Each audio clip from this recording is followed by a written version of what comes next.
আরেকজনের সামনে এভাবে খাইতে হয় না। মজা ভাই, মজা ভাই। আমাদেরও তো খাইতে ইচ্ছা করে তোমার এই মজার আইসক্রিম।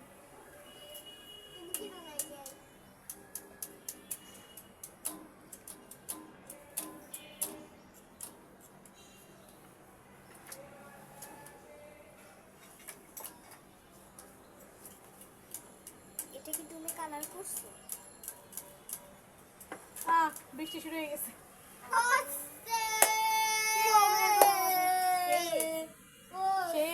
যাতে কি হবে বলো?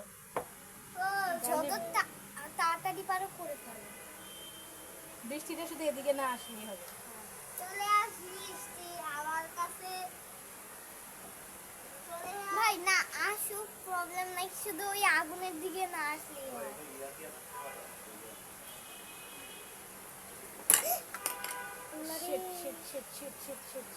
মোবাইলটা বন্ধ করে আগে সবাই।